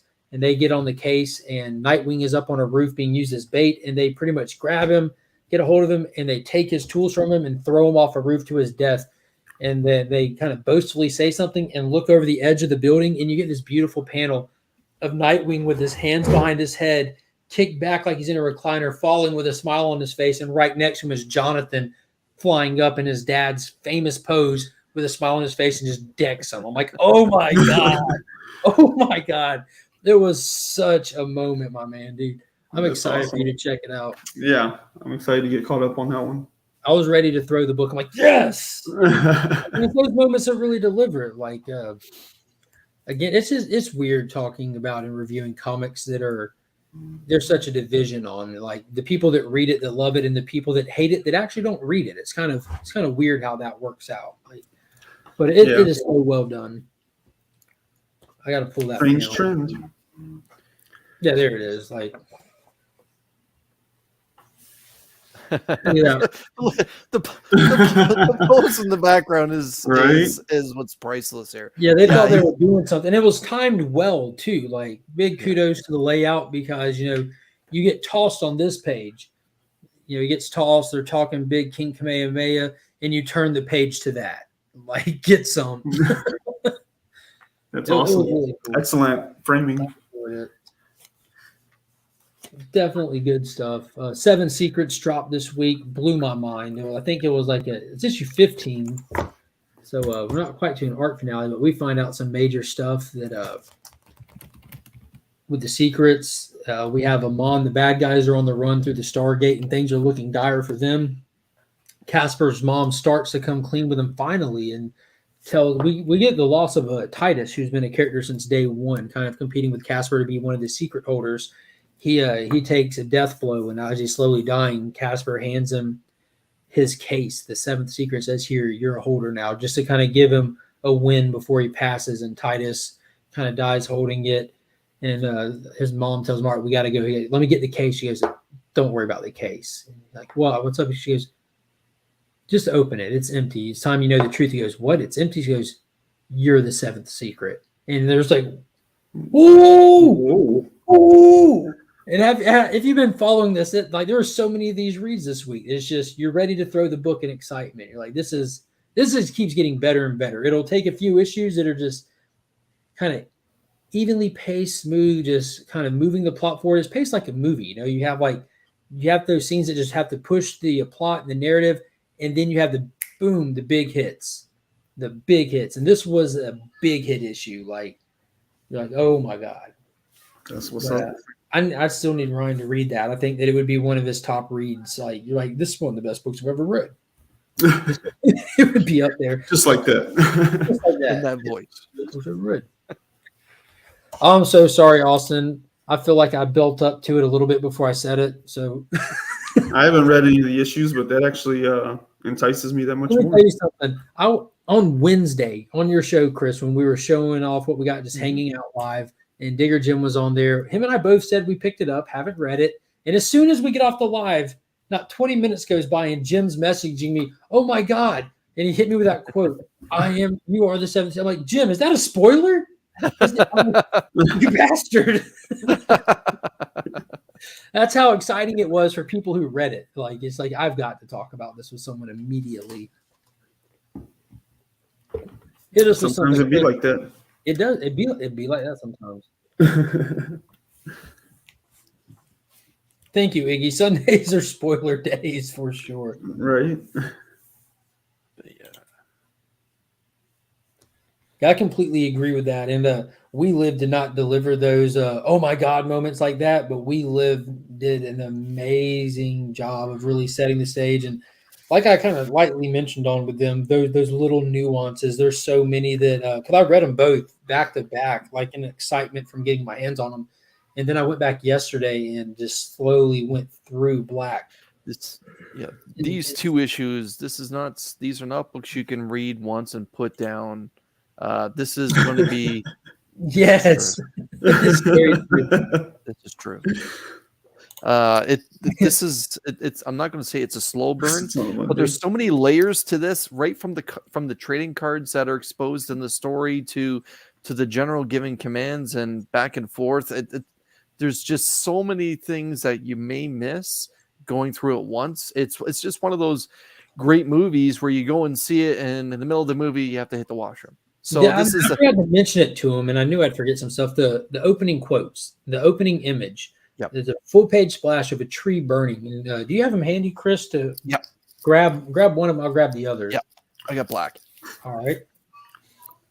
So the first page is just that image right there of a tree burning, And on the white issue, the tree is not burning. But read that quote at the bottom, then I'm going to read this one. This just flows. My deepest hopes float like ashes in the wind. Bring me a tomorrow. The day has arrived. My deepest fears. I will meet you now. Bring me tomorrow, and it's here, and just rough. My deepest fears.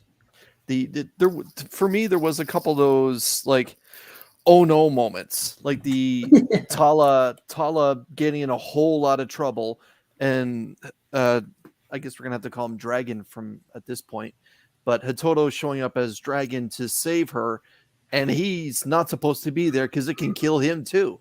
And yeah, there's something to that. They make the comment that's supposed to kill them on contact, and both of them are still alive. They don't know how, but they pushed right past that. Right. So there's so many little things that, like, the thread creation is there that they're going to obviously get to. Like, I tried to fish a little bit out of them with a couple of questions they didn't bite, obviously, but the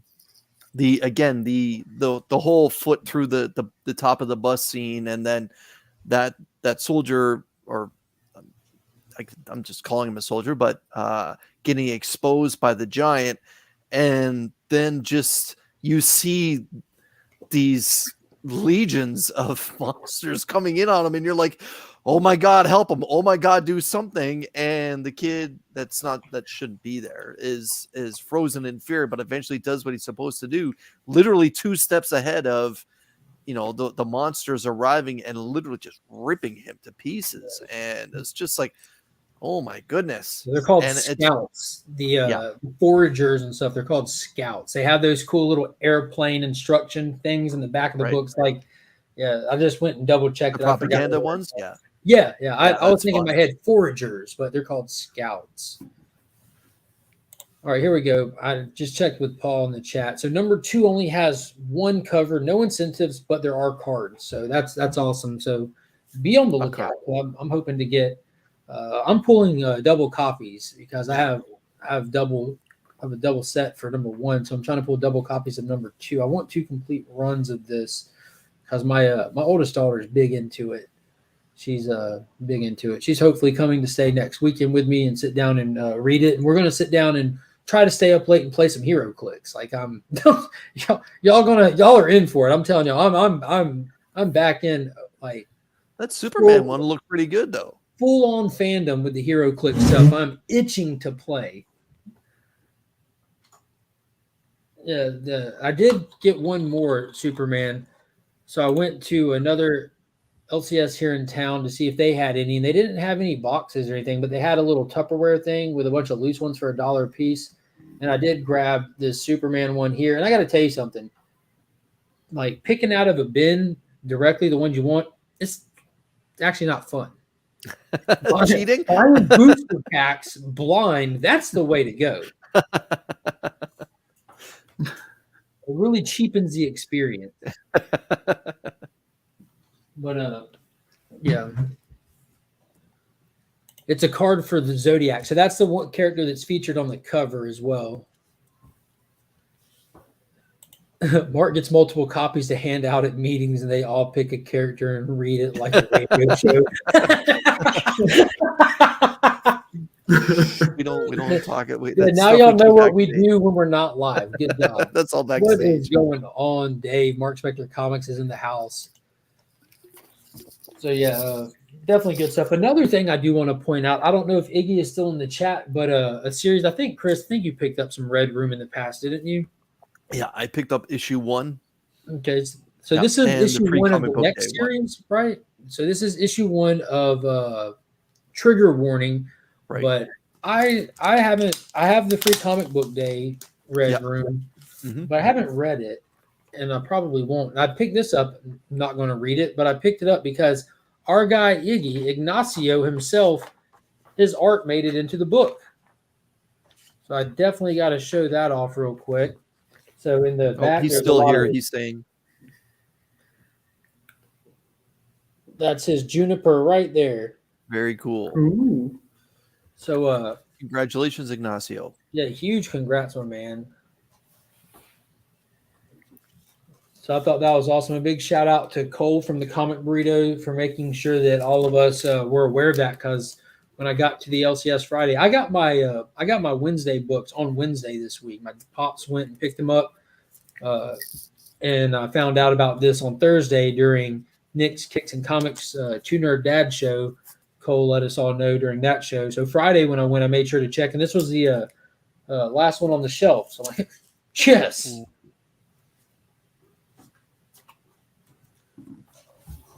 We got Mars Comics up in the chat. What is happening? Brother John is here. Tonight just showed me I'm going to have to shell out some serious funds to pick up all the We Live I've missed. It's actually very affordable.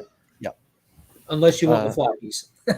Yeah, then. But yeah, the trade paperback, I believe it's just $20, isn't it? I should know. I bought like 4 of them now. But I don't know. I think it's $14.99. $16.99. Well, $16.99. Yeah. Yeah. And one of the best stores as well as the free comic book day one, so you might be able to find that for cheap or for free at certain LCSs. I know some LCSs hold on to free comic book day books and continue to give them out. And issue White and Black just dropped this past Wednesday. Remember, they are 2 separate stories. They're not just variant covers. It is like the Miranda Brothers said tonight, a 5-issue season. However, they snuck us in that special one to technically make it 6, even though it's a 5-issue season. Yeah, they're like it's one issue. We're just going to put it in 2 different books. It'll be fine. Aftershock, just print it. That was slick. One other book from this week I do want to highlight. I'd sing its praises regularly, but the Sumerian Hour of the Dragon. This is potentially my read of the week, believe it or not. Like Punisher was fire. Son of Kal-El was fire, but something about this just really, really hit. Like the Black First, John. The painted art, everything. It was insane. Ryan, you kind of got that Sprockets feel going on right now. Sprockets. Yes, an SNL skit from the early '90s. Yeah, wear like black turtlenecks and stuff. Oh, okay. Like Steve Jobs. Just kind of it was Mike Myers. Yeah. But yeah, I'm sorry. Real quick, back to this. Conan's ruling his own little. This is a number 1, and it's based off all the original short stories, uncensored, unrestrained Conan. This kingdom cannot conquer his kingdom, so they wake up an ancient evil demon god thing to do it for them, and it slaughtered all of Conan's people, saving Conan for last, and that's kind of where it left us. Quick synopsis, but the art is gorgeous, and it's just tough as nails, man. It really is. Conan's a beast. But yeah, highly, highly recommend. Ryan, tell us something. Tell us something new. Tell us something old. Tell us something. I want to hear your sweet sounding voice. Actually, you guys will appreciate this. I have about half of the last episode of season 2 of The Righteous Gemstones to finish.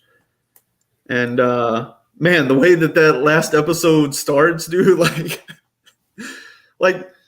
to be honest, like I really didn't care that much for kind of like the first, probably like first half of that first season. Like it wasn't bad, but it felt like it was really finding its footing. The whole like money plot thing with the son and all that, like it was just like a little too much, like going straight into it, but the end of that first season like really like got it together, and then that second season like just comes out with a bang, and kind of a distant loose connection, but I really like it reminds me a lot of It's Always Sunny, where like you kind of like meet these characters at this point in their life, but then they go into like these like crazy like historical things in their life, that happened and everything. It, like just like really makes the character, you understand how these characters are so larger than life and everything, And so like as you're getting like Eli's background and stuff, and it's an amazing show. I'm really impressed.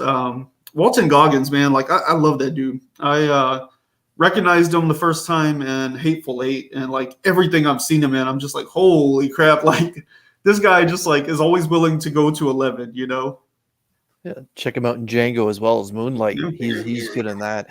But yeah, the moment for me is the outfit after the was it the baptism, the the husband puts on just the onesie with Oh yeah, the cummerbund. Like- It's like, what am I looking at? They're like, is that a romper? He's like, no.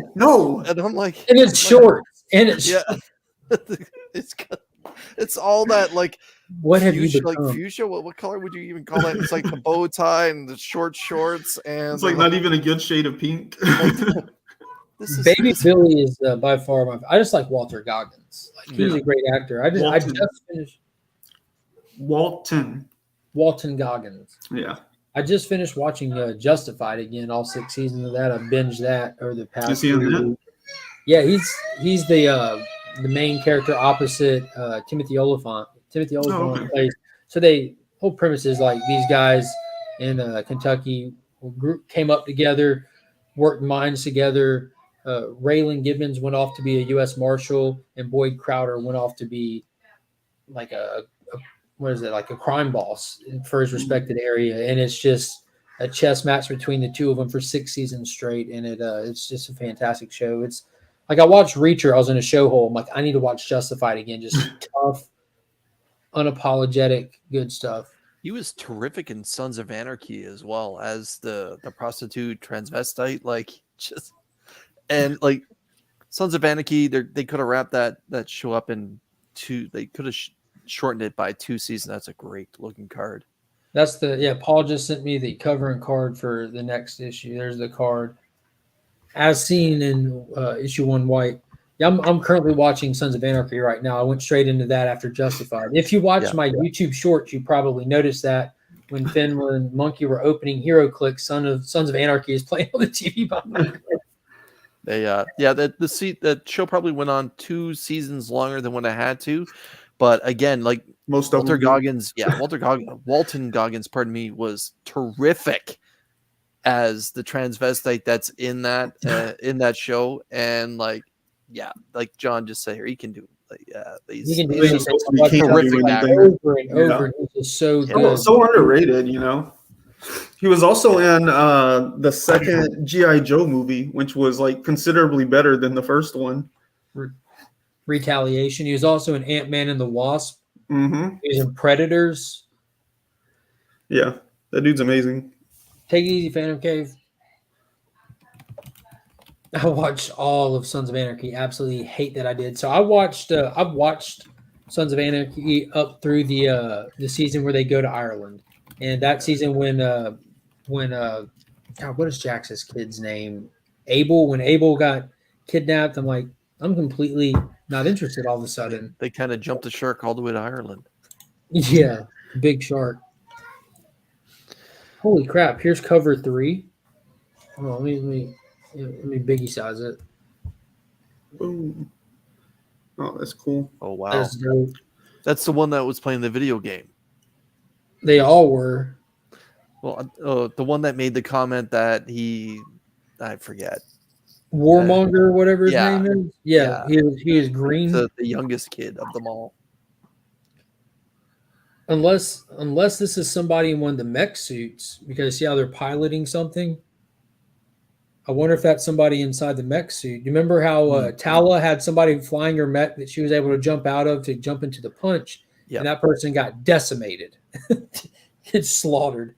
Because that face shield is very reminiscent of what the foragers or scouts had. I don't know. Let's see what the card that is affiliated with it. So the card doesn't match the cover. The card is for War Girl. Right, the samurai. Yeah. That's super dope. And I like how in the stats, I did look at the stats and saw that the dragon is significantly stronger than his sister. Yeah, I ended up with 2 cards of Tala somehow. But just to find one of each copy, I was happy, so I couldn't care less about the cards that way. But yeah. Oh, yeah, and if you're still watching Average Will, I'll be shipping this out probably toward the end of next week. And when I go back to the LCS, I'll see if there's cards to include in the set as well, if there's any extra, because I've got this set to go with my personal copies. and then I have a set that goes into the Legion loot. But I don't know if I have another set. I called my LCS. I called Paul yesterday and asked him, like, hey, do you have another complete set and trade paperback at the book exchange you can throw in my box? Because the one that I showed off tonight is the one that was going in the Legion loot, but I had to acquire another one there first to make sure I could do that. So hopefully I can get more cards and send off a complete set with the cards, because they're dope, super dope. Cool. Guys, I got anything else I really want to touch on? I'm gonna be honest with you, I'm a little scatterbrained. I'm still Riding high on the Miranda Brothers. yeah, it was fun, man. It was really fun. I can hear the kids giving the wife hell. The time change isn't going to be easy to adjust to, so I kind of want to hop off here and go check on them, go lay down, and get him to chill out. I've been sleeping rough lately, so yeah, kind of. We're at the 2-hour mark, anyways. That's about as long as we typically go. And if you're catching the end of this and you missed the interview, I do plan on downloading this stream and cutting it to just the interview and uploading it as a standalone interview. So be sure to check that on the replay or to be on the lookout for it. Hey, Mark. She wanted to give you big Oh, give me big pats. Oh, there they are. You tell Chris and Ryan, hey. Hi. Till no night. Let me see. Just tell them night. Nope. Coming back in. Oh, big pats. Yeah, I was just telling them about to go check on the kids and lay down with them. It's been a rough transition first night with the new time frame. Yeah. That's tough. You want to sit here with me? You don't want to sit here with me. We got Hidden Gem Comics up in the chat. What is going on? Oh, thank you, Paul. So he does have more cards. You ready for mommy? Okay, come on. You're a saint, Kyle, for making this possible. Everyone, give a big shout out and thank you to the wife tonight, because she knew we were doing this early, and neither one of us thought about it like with the time change. So we did the show earlier with the time change, so it's double early for the kids. She's been fighting, like not physically fighting, but dealing with Monkey. Just fussed herself into a little throw up fit. Finn's just back there, just restless. So it is definitely that point. We're gonna chop it off right here. And again, if you missed the interview, I'll probably have it set for an upload for Thursday, since I don't have any content that I normally put on Thursday. And I'm also going to send it both to Chris and Ryan, so that they can also post it on their channel. They can do their own intros, because part 1 of the interview for volume 1 is on my channel and Ryan's channel. You can find it either or, but we're going to get it out there. This is not a selfish endeavor. We're trying to share something that we enjoy and hope that you enjoy it too. So be sure to at least go. So it'll be available anywhere that you find the tripod. So guys, thank y'all so much for joining me. As always, like this was awesome. Yeah. What a night. What a night. Hey, Kyle, brother John said she's too good for you. John said what we're all thinking. This is also the shady character that tried to goad me into doing shoe content. So I'm team shoe content. Yeah. Shoe? So if you saw my my Instagram feed, you saw where we did family photos for my grandma's 92nd birthday, and I'm wearing decent outfit. And people started commenting, wondering what kind of shoes I was wearing, or if I'm wearing flip-flops. And I put it in the channel member chat, just pointed out and took a picture of my flip-flops. And John had put a comment, if you want me to be a paid member of your channel, I'm going to need to see some content on some shoes. And I told him to enjoy my content from the outfield then.